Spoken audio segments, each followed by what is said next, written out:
I didn't bring a torchlight now. If you look down, you see it goes down, dips down. It goes like in the stairway, right to that shaft. And once he's there, he's underneath the capping. The guy's gone. This was opened a few days after they left. Riverlea, a community that you'd possibly remember last year, which was cast into the headlines for rival Zama Zama gangs who were frequently shooting and opening fire on a community that was engulfed in fear. Since then, there have been a number of operations by police and SANDF members to eradicate the scourge of Zama Zamas that has infiltrated that community. But very little has actually happened for the residents of Riverlea, because soon after operations had been conducted and concluded by SAPS, the Zama Zamas were back in the area. We caught up with Cedric Ortel from the Riverlea Mining Forum, and here's what he had to show us. There's a capping there. Here's one here. Here's one here. Right, there's one there, right? This is George Harrison Park. This area has been kept, okay? So they say that they did rehabilitation and they have kept all the mine shafts, and what we have a nickname for is foxholes. Okay, so foxholes is what Zamas create right next to mine shafts, and those with concrete capping.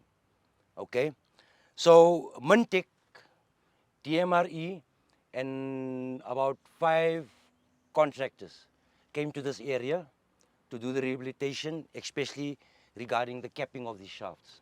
They say it's here 75,000 per shaft. I would think it's wasted money. I would think it's wasted money.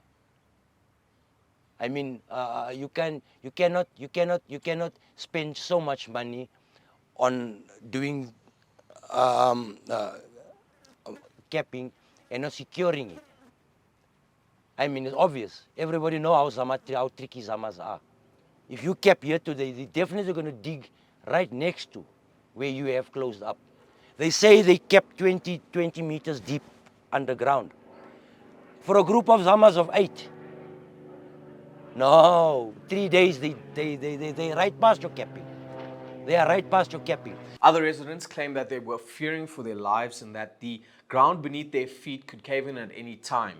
Anthony Sherman of the Riverlea Ratepayers Association had this to say. As you can see, the camp behind us, which is Zamampilo, an informal settlement, has enjoyed a lot of the attention from the government, which means that what we are currently seeing is a result of the petition that was handed to them, which was number one, that the issue of Zamampilo be addressed, because that is the main contributor to illegal mining in the area. Because you find that the Zamazamas live there, they work there, their shafts are in this camp, which means if you see an empty shack, know there's a shaft in the empty shack.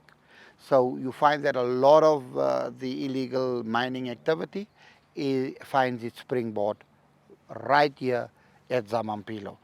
The hope still is that this whole camp must be removed, with no compromising taking place. The camp must be removed because it is unsafe for the people living there, and it is because of environmental impact assessment test that was done. 3 independent environmental impact assessment test was done, and it was found that this camp is unstable for human habitation. Then you find the infrastructure that's currently running through there, such as your Cecil gas line, your Petro SA petrol line.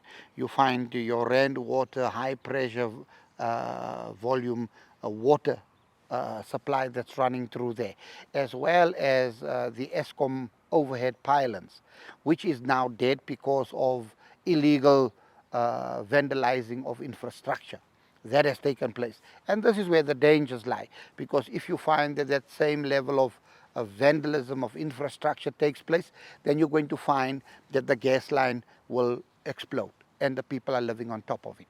Last year, EWN reported that a Central Rand Gold, a company which is now liquidated, was responsible for the rehabilitation for a vast area in the George Harrison Park, which is yet to be rehabilitated. However, the Department of Mineral Resources has not held Central Rand Gold responsible as of yet. For Eyewitness News, I'm Arun Singh in Johannesburg.